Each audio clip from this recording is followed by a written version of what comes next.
39ویں رکوع کی دوسری آیت 283 آیت نمبر۔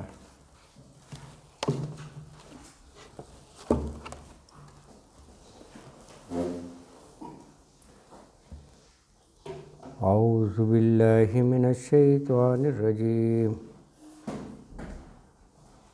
بسم اللہ الرحمن الرحیم۔ وَإِن كُنتُمْ عَلَىٰ سَفَرٍ وَلَمْ تَجِدُوا كَاتِبًا فَرِهَانٌ مَّقْبُوضَةٌ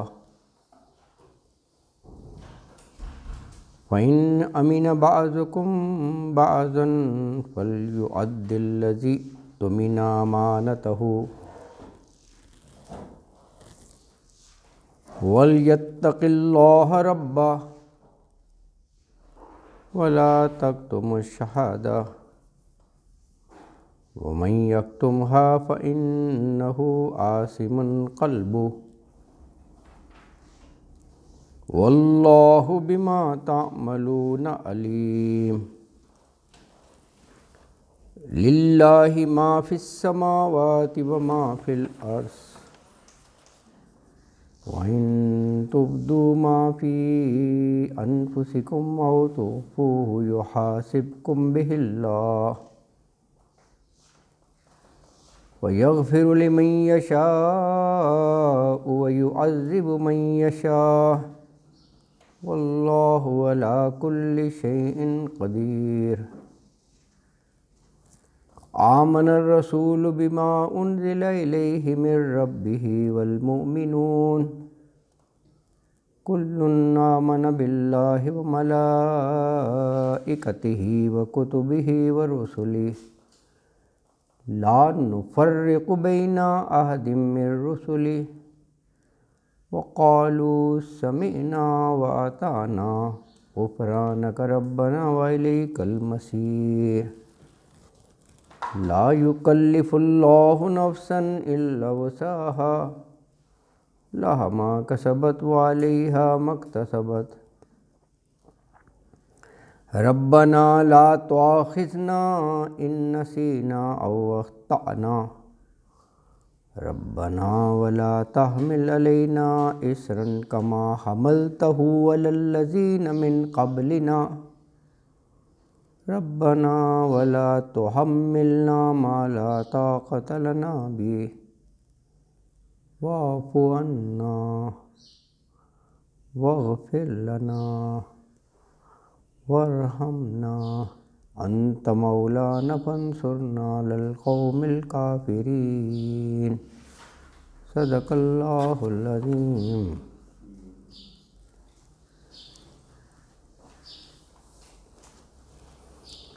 یہ 283 آیت تو اسی موضوع پر ہے، وہ ادھار کا لین دین جو ہم نے کل پڑھا تھا 282 آیت، اسی کا تسلسل ہے۔ اس میں کیا بات کہی گئی اس آیت میں؟ پچھلی آیت میں تھا نا کہ کاتب لکھے ہیں، اگر وہ خود نہیں لکھ سکتا تو کاتب لکھے۔ بندہ سفر میں ہے، کاتب بھی نہیں مل رہا، قرآن ہے نا، ہر سینیریو کا حل بتا دیا۔ ایسا بھی تو ہو سکتا ہے نا، قرض لینے کی ضرورت پڑ گئی اور کاتب نہیں ہے۔ پھر یہ کہا کہ رین، یہ تو کافی کامن لفظ ہی ہے نا، گروی نہیں کہتے، گروی رکھنا، تو کہا کہ اس کا متبادل بتا دیا۔ یہ گروی یہی ہوتا ہے نا، جو جس نے قرض لینا ہے اپنی کوئی چیز امانتاً قرض دینے والے کے پاس رکھوا دے کہ یار یہ جب میں تمہارا قرض واپس کروں گا نا تو یہ چیز مجھے واپس کر دینا، تم لوٹا دینا، کوئی بھی چیز رکھوا دیتے ہو۔ یہی رہن ہے، اسی کا ذکر ہے۔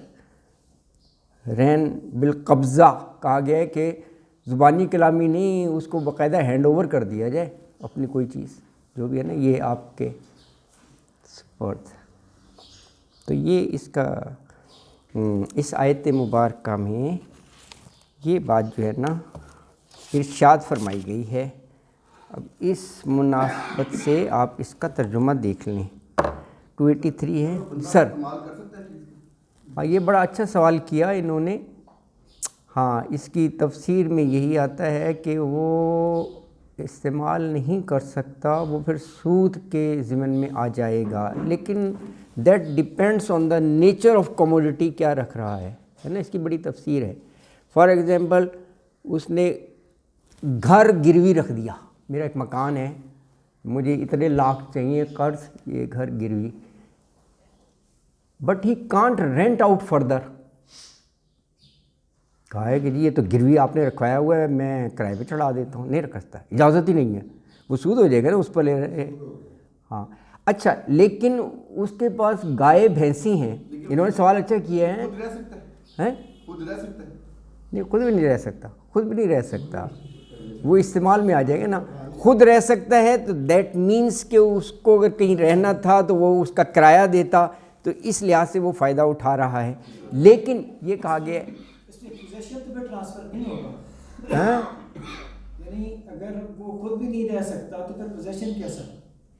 نہیں پوزیشن تو ہو سکتا ہے. لو اس میں یہ کہ بھی ایسا ڈاکومنٹس بنا لیا جائے کہ یہ گروی کی طور پر آپ کے پاس امانتاً یہ رکھوایا جا رہا ہے, یہ گھر ہے, یہ اس کا ایڈریس ہے, لکھا جا سکتا ہے اس میں رہنا, تالا لگا دو. وہ ویسے نہیں ہے اجازت نا, لیکن کہا یہ ہے کہ ہاں تالا لگا کے یوز نہ کرے, یوز نہ نہیں تو نہیں, یہ اس کی ذمہ داری ہے, وہ احتیاط کرے جیسے بھی ہے نا. تو بھی قبضہ کر دیں, اگر وہ اس کو حفاظت کے لیے وہاں رہنا شروع کر دے تو مکان کی صحیح حفاظت ہو سکتی ہے.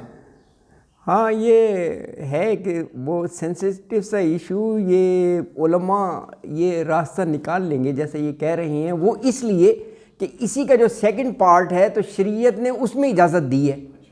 وہ کیا ہے, وہ کہے کہ اگر سینیریو یہ ہے کہ اس کے پاس بھینسیں اور گائیں ہیں, وہ گروی رکھوانا چاہ رہا ہے, تو کہا کہ دودھ اس کا پی سکتے ہیں.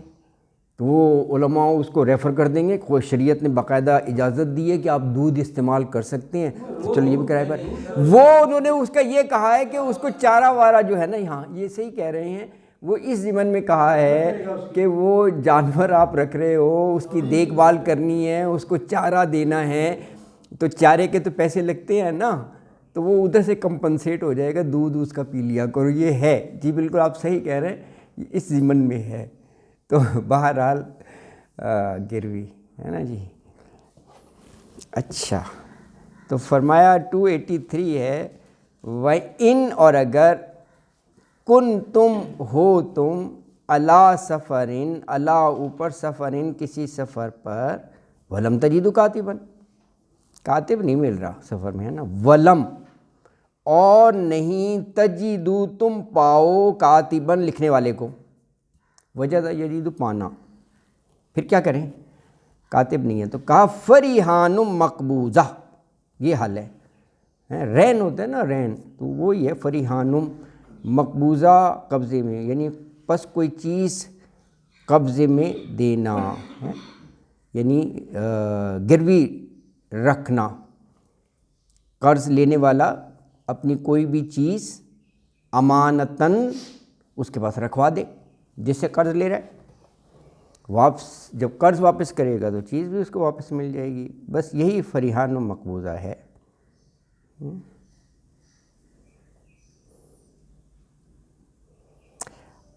اچھا اب دیکھیں اس آیت میں کیسے ڈیٹیل سے ہے. اب وہ قرض دینے والا وہ کہتے ہیں تمہیں کاتب نہیں مل رہا, کوئی بات نہیں, رین مجھے نہیں چاہیے یار, آئی ٹرسٹ یو. رین کیا ہے, اللہ اکبر ہے. تو پھر دیکھیں اللہ اکبر یہ کہا کہ پھر یہ جو وہ قرض لے رہے ہیں نا اس سے, وہ اس کو امانت سمجھے. اور امانت کی بھی شریعت میں بڑا زور ہے کہ امانت میں کبھی خیانت نہیں ہونی چاہیے اور اس کو اسی طرح واپس کیا جائے. تو وہ جو قرض لے رہا ہے اس کو امانت سمجھتے ہوئے کہے کہ دیکھو نہ اس نے لکھت پڑھت کی، نہ کاتب کہا کہ تلاش کرو، نہ رین کا ٹرسٹ اور اعتماد پہ دے دیا، یہ جو ہے نا اس کی میرے پاس امانت ہے، میں نے اس کو واپس کرنا ہے ہر حال میں۔ ہاں آگے یہ کہا فَإِنْ أَمِنَ بَعْضُكُمْ بَعْضًا، ہاں امینہ جو ہے نا یہ ایکچولی سفر کے اگینسٹ آ گیا، وہاں تھا نا اللہ سفرین، یہاں پر امن میں ہو یعنی مقیم ہوں، بعضکم بعضاً تمہارے بعض پاس کے، تو فل یؤدی الذی، یؤدی ادا سے ہے لفظ، ادا کرنا، فل اور ول آتا ہے چاہیے، فل پس چاہیے، یؤدی کہ وہ ادا کرے، الذی وہ شخص، الذی تمنا ہے یہ امانت دار جسے امین ٹھہرایا ہے، امانتہ اپنی امانت کا، اپنی امانت کا ہے نا جی، امانت ہے اس کے پاس، اور فرمایا وَلْيَتَّقِ اللَّهَ، اور دیکھو ڈرتا، اور اسے چاہیے کہ وہ اللہ سے ڈرے، ربہ جو اس کا رب ہے۔ اچھا آگے یہ فرمایا جو گواہی کی بات ہو رہی تھی نا، لیکن یہ ایک لحاظ سے سمرائز کر دیا، پچھلی اس میں آیت میں گواہ کا بھی ذکر تھا، تو فرمایا وَلَا تَكْتُمُوا الشَّهَادَةَ، ولا اور نہ تَكْتُمُوا تم چھپاؤ، شہادہ گواہی کو، تو فرمایا تم گواہی کو جو ہے وہ نہ چھپاؤ، ہے نا جی۔ وَمَن يَكْتُمْهَا فَإِنَّهُ آثِمٌ قَلْبُهُ، ومن اور جو کوئی، یکتمہا، کتمہ ہوتا ہے نا کہ لیے چھپانا، کتمہ ثلاثی حروف ہو گئے نا، کاف تا اور میم، کتمہ، کتمہ ٹو ہائڈ سم تھنگ کو کتمہ کہتے ہیں، کتمہ چھپانا، اسی سے یہ لفظ ہے نا، یکتمہا اور تکتمو اسی سے ہے۔ تو اور جگہ یہ بنی اسرائیل اور یہود کا جرم بتایا نا، کتمان حق، یہ جرم تھا ان کے جو علماء تھے یہود کے، حق کو چھپاتے تھے، وہ حق جو ان کے مفادات پر ضرب لگاتا تھا تو وہ نہیں بیان کرتے تھے علماء کو، کتمان حق۔ اچھا تو یہاں بھی یہ کہا ہے کہ ولا تکتموا الشہادہ، نہ تم چھپاؤ گواہی کو، ومن یکتمھا اور جو کوئی چھپائے گا، ہا اسے یعنی شہادتہ کو، دیکھیں نا شہادتہ میں گولتا ہے تو ہا آ گیا مؤنث کی ضمیر، یکتمھا چھپائے اسے، تو فإنہ آثم قلبہ، فإنہ پس بے شک وہ، آثم اسم سے فاعل بن گیا، یہ ہے نا اسم گناہ کو کہتے ہیں نا، تو آثم فاعل بن گیا، گناہ گار، گناہ گار، قلبہ اس کا قلب، اس کا دل، اللہ اکبر۔ دیکھیے یہ فرمایا آثم قلبہ، اس کا دل گناہ گار ہے۔ یہ دیکھیں بعض گناہوں کا اثر جو ہے نا وہ انسان کے ظاہری اعضاء تک محدود رہتا ہے، قلبہ کا ہے نا ظاہری اعضاء تک، جبکہ بعض کا تعلق جو ہے نا براہ راست دل سے ہوتا ہے، قلب سے۔ یہ جو شہادت کا چھپانا ہے نا یہ بس اسی نوعیت کا ہے، اس لیے خاص طور پہ قلبہ آیا ہے، اور یہ بھی اس کی بھی اہمیت کو دیکھنا چاہیے کہ اگر کسی کا دل داغدار ہو گیا تو پھر پیچھے کیا رہ گیا، ہے نا جی، اللہ اکبر۔ یہ وہی ہے ختم علی قلوبہم، جب دل سیاہ ہو جائے نا تو وہ پھر نہ حق کو پہچانتا ہے نہ حق کو تسلیم کرتا ہے، یہ بڑی جو ہے نا وہ خطرناک کیفیت اور سٹیج ہے۔ تو آثم قلبہ ہے، دلی جو ہے نا وہ آثم گناہ گار ہو جاتا ہے، گناہ گار۔ واللہ واللہ بما تعملون علیم، اور اللہ جو تم عمل کرتے ہو جاننے والا ہے نا جی۔ تو اس آیت مبارکہ میں یہ کہا کہ اگر تم سفر پہ ہو اور یہ دستاویز لکھنے والا کوئی نہیں مل رہا، کاتب، تو کوئی بھی چیز جو ہے وہ رہن یا قبضہ رکھ کر تم قرضہ لے لو، اور اگر کسی کو وہ امین سمجھے یعنی رہن کے بغیر ہی قبضہ دے دے، یعنی رہن نہیں لی قرضہ دینے والے نے، تو یہ کہا ہے نا امانتہ، امانتہ یعنی مال جو اس نے لیا ہے نا، تو اس کے پاس قرض دینے والے کی امانت ہے، امانتہ، جس کا واپس لوٹانا لازم ہے، اس کے ذمہ فرض ہے، یہ امانت ہے نا، تو واپس کرنا ہے، اس نے ہر حال میں واپس کرنا ہے۔ تو یہ امانت دار کو چاہیے کہ صاحب امانت کی امانت کو ادا کر دے، یعنی جو قرض لیا ہے اس کو دے دے، اور اللہ سے جو اس کا پروردگار ہے نا، ربہ، جو پروردگار ہے اس سے بس ڈرتا رہے۔ دیکھیں احکام کی تعمیل میں خوف خدا بڑا ضروری ہے، تبھی تو تعمیل ہوگی نا، وہ ٹیک اٹ ایزی والی بات ہوگی، کوئی نہیں چلتا ہے سب معاذ اللہ، ہے نا جی۔ تو اس لیے آتا ہے دیکھو اتق اللہ، یہاں بھی ہے ولیتق اللہ، یہ خاص طور پہ جب احکام کا ذکر ہوتا ہے یہ الفاظ آپ دیکھیں گے آتا ہے اتق اللہ ولیتق اللہ، اللہ سے ڈرو، کیونکہ انسان کو یہ اختیار تو دیا ہے نا کہ عمل کرے یا نہ کرے، یہ اختیار دیا ہوا ہے اللہ تعالیٰ نے، اس لیے اس لفظ سے ذرا جھنجھوڑ دیا جاتا ہے کہ تم نے جو ہے نا اپنا اختیار صحیح استعمال کرنا ہے، چاہے تو نہ کرے، وہ ایسا بھی ہوتا ہے، تو اختیار ہے نا انسان کو، اختیار دے کر ہی تو ٹیسٹ کرنا ہے، ورنہ آزمائش نہ ہوتی۔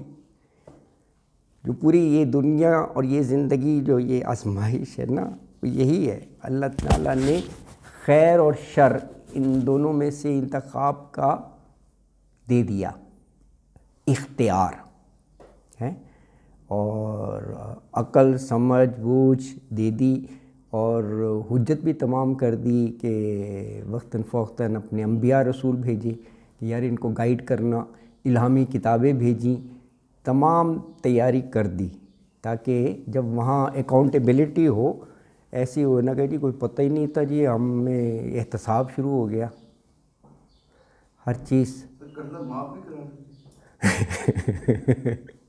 یہ تو سیاسی رخ بتا دیا، اللہ معاف کرے، زیادہ تر یہی ہوتا ہے جو ہے نا۔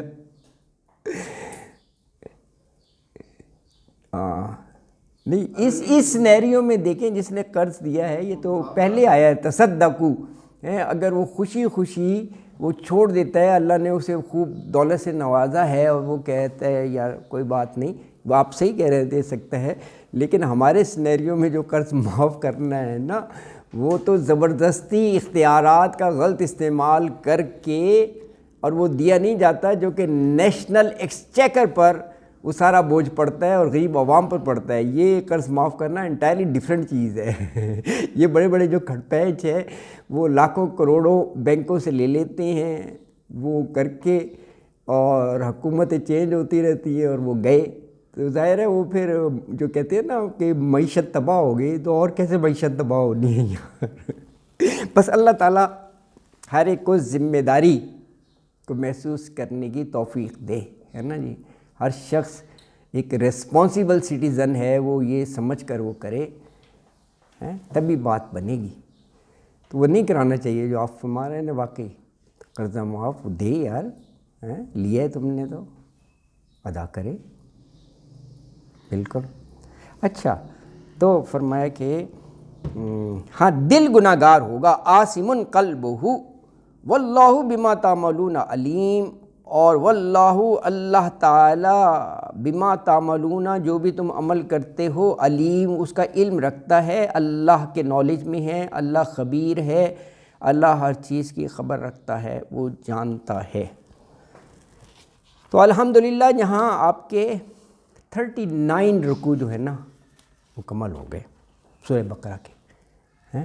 اب یہ آخری رکوع ہے، آخری رکوع کی 3 آیات ہیں صرف، 284، 285 اور 286، اور آخری 2 آیات جو ہیں 285 اور 286 وہ کہا جاتا ہے یہ امت کے لیے گفٹ ہے، پریزنٹ ہے، اور وہ عرش پر دیا گیا ہے معراج کے موقع پر، واللہ عالم۔ تو باقی قرآن تو وحی کے ذریعے کرۂ ارض پہ نازل ہوا نا یہ آیات، لیکن بہت جامع ہیں، اور خاص طور پر یہ جو آخری آیت ہے 286 یہ تو یاد کر لینی چاہیے، دعا ہے، ربنا لا تؤاخذنا ان نسینا او اخطانا۔ کتنی بڑی بات ہے یار کہ بھول چوک ہو جائے، خطا ہو جائے، اللہ مواخذہ نہ کرنا، پکڑ نہ کرنا، تو یہ تو ویسے بھی ہر وقت اللہ سے کرتے رہنا چاہیے، ہے نا، یہ پکڑنا ہو، اللہ اکبر، اور نہ ہم پر ایسا بوجھ ڈالنا جو ہم اٹھا ہی نہ سکیں۔ بڑی ایک کمپریہنسو سی دعا ہے اس میں، تو الحمدللہ۔ اچھا، تو آیت نمبر 284 نا جی، اس رکوع کی جو پہلی آیت ہے، فرمایا للہ ما فی السماوات وما فی الارض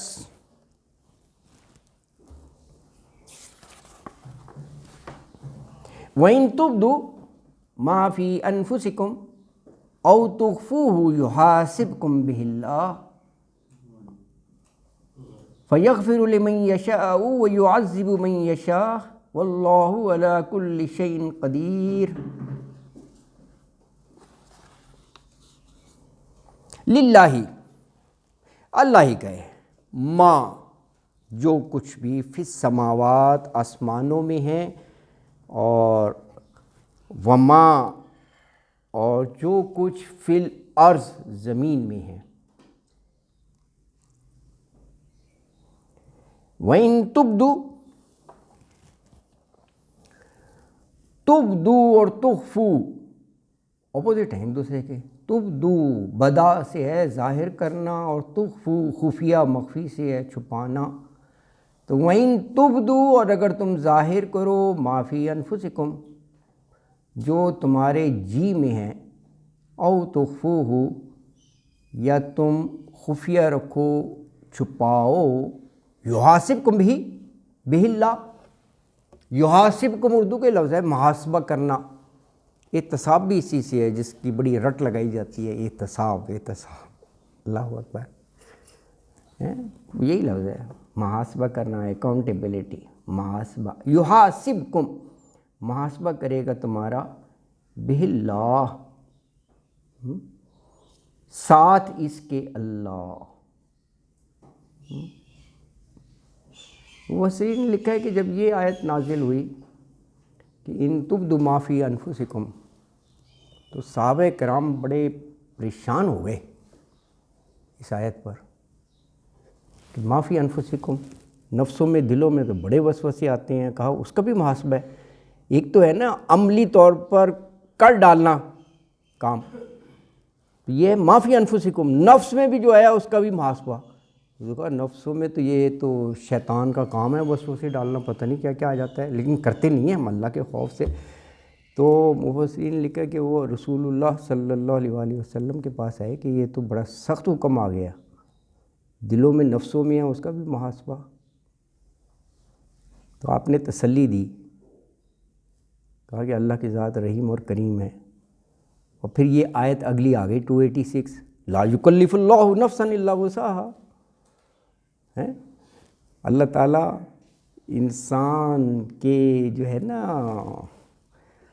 طاقت، ہمت اور جو ہے اس سے زیادہ بوجھ نہیں ڈالتا، یعنی جو تمہارے اختیار میں نہیں ہوگا اللہ نہیں پوچھے گا اس کا نا، بہت سی چیزیں اختیاری میں نہیں ہوتی، تو یہ کچھ دلاسا ہو گیا، وہ 286 میں ہے نا، واللہ عالم، بہرحال 286 میں ہے نا، لا یکلف اللہ نفسا الا وسعہا، اللہ تعالیٰ کسی نفس پر، کسی جان پر اس کی وسعت سے بڑھ کر، اس کی طاقت سے بڑھ کر بوجھ نہیں ڈالتا کہ وہ کرنے کی اس میں طاقت اور ہمت ہی نہ ہو، اور اللہ تعالیٰ اس سے اس کی جواب دہی کرے، تو یہ اس کی رحمت ہے، اللہ اکبر۔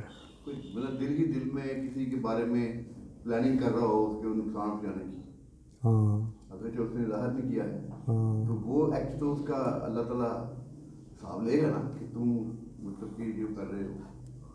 ہاں یہ بالکل اسی لیے کہا ہے کہ دلوں کو صاف رکھنا چاہیے، کوئی نفرت لڑائی کینہ نہیں رکھنا چاہیے. لیکن دوسری طرف اس کا رحمت کا پہلو یہ کہا گیا ہے کہ نیکی کا اگر ارادہ کر لو تو ثواب مل جاتا ہے، ارادہ. برائی کا یہ کہا گیا ہے، وہ اللہ عالم کہا ہے نا کہ اگر ارادہ کیا اور اس نے عمل نہیں کیا، صرف ذہن میں آ گیا، وہ خوف خدا سے بھی تو رک سکتا ہے، بس ذہن میں برائی کا آیا، جیسے انہوں نے کہا جی کسی کو نقصان پہنچانے کا. پہلے ارادہ کیا ہاں پھر عمل کر لیا. ہاں عمل کر لیا، پھر تو وہ آگے پکڑ میں آ گیا نا. ہاں اگر ارادے کی حد تک ہے کہ ایسی بس خیال آیا، ہاں وہ پھر بخشش ہو سکتی ہے، مغفرت نا. تو بدل بھی جاتا ہے، خیال بدل بھی ہاں خیال بدل بھی جاتا ہے، بالکل. اگر کسی نے ارادہ کیا اور وہ عمل کرنے گیا اور پھر بھی نہ ہوا تو پھر رحمت ہی ہوگی اللہ کی کہ بچت ہوگی.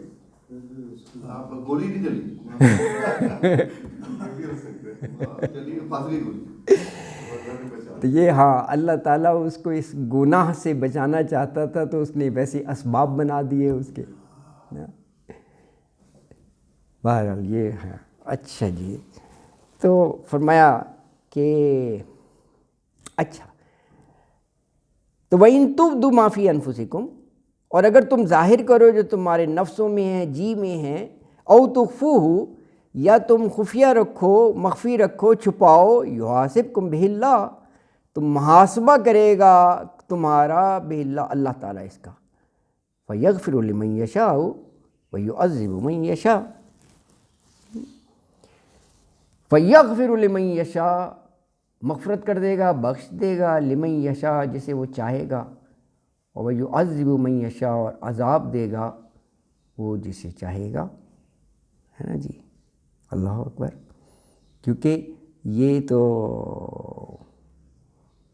اختیار مطلق اس کے پاس ہے نا، نہ کوئی اپروول، نہ کسی سے پوچھنا، نہ ریکمنڈیشن.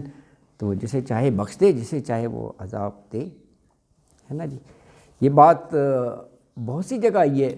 البروج سورت کا نمبر، البروج کی 16 نمبر، البروج کی آیت نمبر 16 میں ہے فعال لما یرید، وہ کر ڈالتا ہے جو اس کا ارادہ ہوتا ہے، کوئی روکنے والا نہیں ہے. اللہ اکبر. اچھا حج میں بھی یہ بات ہے، یہ بروج ہے. حج کی آیت 18، وہاں فرمایا ان اللہ یفعل، بے شک اللہ تعالیٰ یفعل فعل سے ہے نا، کرتا ہے ما یشاء، جیسا وہ چاہتا ہے. تو وہ قادر مطلق ہے نا جی. لیکن اس میں دونوں چیزیں نا، فیغفر مغفرت ویعذب عذاب. تو مغفرت کی امید رکھنی چاہیے، اللہ سے معافی مانگنی چاہیے. ہے نا جی. کیونکہ یہ بھی ہے کہ اللہ کے بارے میں جیسا گمان ہو، اللہ انسان کے ساتھ ویسے ہی کرتا ہے. سورہ انعام میں 2 دفعہ ہے، یہ 2 دفعہ سورہ انعام میں ہے. سورہ انعام میں یہ 6 جو ہے یہ سورہ انعام ہے،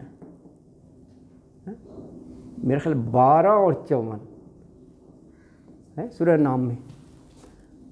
ہاں 12 اور 54 میں ہی ہے. 12 میں کہا کتبہ لکھ دیا ہے، علی نفسہ، اپنی ذات پر، رحمہ، یہ آیت ہے، رحمت اس نے لکھ دی ہے. رحیم اور کریم ہے اللہ کی ذات. اور پھر یہ 54 میں مخاطب کی صیغے میں ہے کتب ربکم، لکھ دیا ہے تمہارے رب نے، علی نفسہ الرحمہ، اپنی ذات پر رحمت لکھ دی ہے. تو اس کی ذات رحیم اور کریم ہے.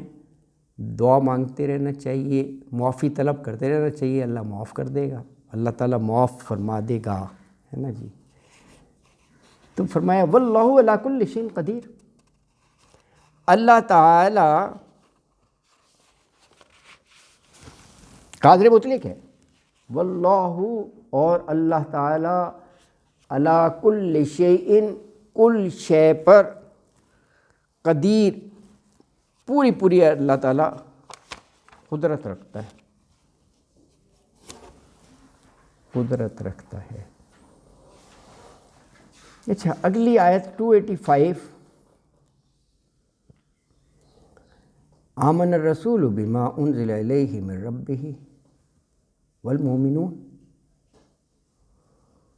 کل آمن باللہ وملائکتہ وکتبہ ورسلہ لا نفرق بین احد من رسلہ وقالوا سمعنا واطعنا غفرانک ربنا والیک المصیر۔ آمنا ایمان لائے، الرسول رسول، بما انزل الیہ، بما جو انزلا اتاری گئی، الیہ اس کی طرف، یعنی رسول کی طرف، کہاں سے اتاری گئی؟ من رب ہی، اس کے رب کی طرف سے۔ دیکھیں، سب سے پہلے رسول کا ذکر آیا کہ رسول اس چیز پر ایمان لایا جو اللہ کی طرف سے وحی نازل کی گئی ہے۔ اب دیکھیں، رسول اللہ صلی اللہ علیہ وآلہ وسلم انہوں نے 40 سال تک ایک عام بشر کی حیثیت سے زندگی گزاری نا، وہی یعنی تجارت اور معاملات سارے، کوئی ایسا تجربہ تو نہیں تھا۔ تو جب پہلی وحی نازل ہوئی، پہلی وحی، یہ آمن الرسول کی بات ہو رہی ہے نا، رسول ایمان لایا، پہلی وحی، یہ ہو سکتا تھا نا یار یہ کیا ہے، کوئی وسوسہ سا کہ کیا کوئی ایسی خیال سا آ گیا یہ کیا وحی ہے، لیکن اللہ نے رسالت کے منصب پر فائز کرنا تھا، ایسا سلیم الفطرت بنایا کہ انہوں نے دل سے اس چیز کی تصدیق کی کہ یہ من جانب اللہ ہے، اسے قبول کیا۔ پہلے تو وہ قبول کریں گے تو آگے دعوت دی جائے گی نا، پہلے اپنا کامل یقین لازم ہے۔